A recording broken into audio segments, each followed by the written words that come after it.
Hello and welcome back. I'm not going to be continuing the adventures of Mornfen right now. There's actually another video I want to do today, but something I forgot to put in the last one was the plan that Mornfen had come up with to reclaim humanity and to give them an opportunity to prosper again. Excuse me.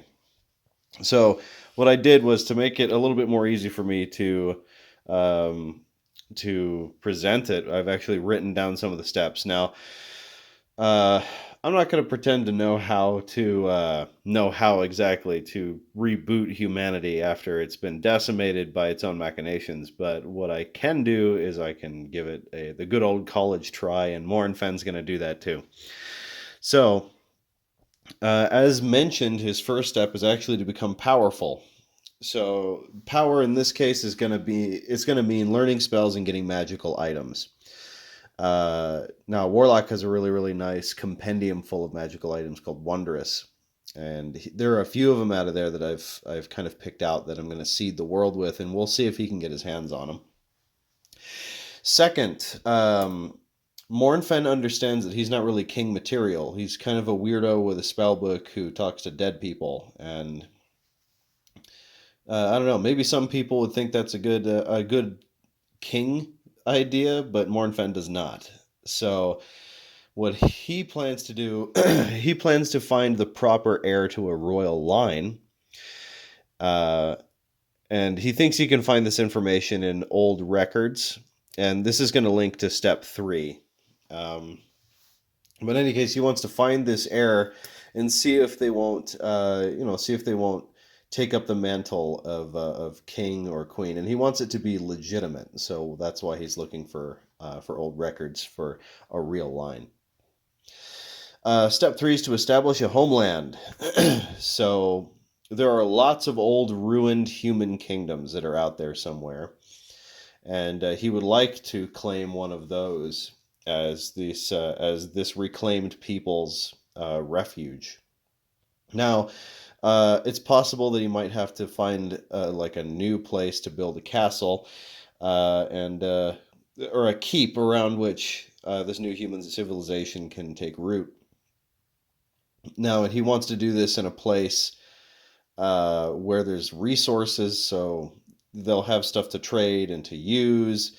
Once the kingdom is strong enough on its feet to start trading properly with elves and dwarves and stuff like that again. Uh, so yeah, that's step three.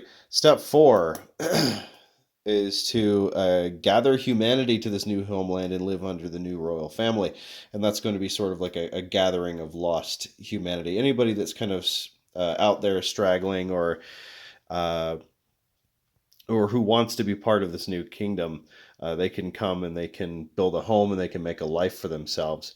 Now, of course, there's going to be extra steps because as Noah had stated, humanity is a despised race. So this means that there are going to be groups, not everybody, but there's going to be groups that aren't going to want to see humanity make a comeback at all. And they may try and stop us through various means, but the one that Mornfen is worried about right now is violence. So circling back to getting powerful, Mornfen is going to use his powers of necromancy to raise undead soldiers to defend them. In his mind, enough blood has been spilled from humanity, and at least until they're strong enough to stand on their own, no new blood should be spilled. And that's where the skeletons and things like that come in. He also plans to make some allies with other races out there that are not well liked. So goblins or like orcs, stuff like that, that the elves and the dwarves don't necessarily like. They might make valuable allies to the human race that's trying to rebuild itself into something better. Now, I know the orcs probably won't like that very much because, according to the lore there, humans actually perpetrated the first wars on the orcs, or, at least that's what the elves are telling us. Whether that's true or not remains to be seen, and we're going to leave that up to things like oracles. So, Of course, there's other kind of like less organized monster races out there. Phantasmagoria is a big compendium of monsters for Warlock, and they have some monsters like winged hunters, which it says in there are fairly amiable. And I don't think humans have done anything to or with them, and it would be interesting to get races like that on our side. Mournfen, being a necromancer, of course, can traffic with the spirits of the dead. It is possible that we can get revenants or ghosts, which might actually be in these abandoned castles, to rally to our side.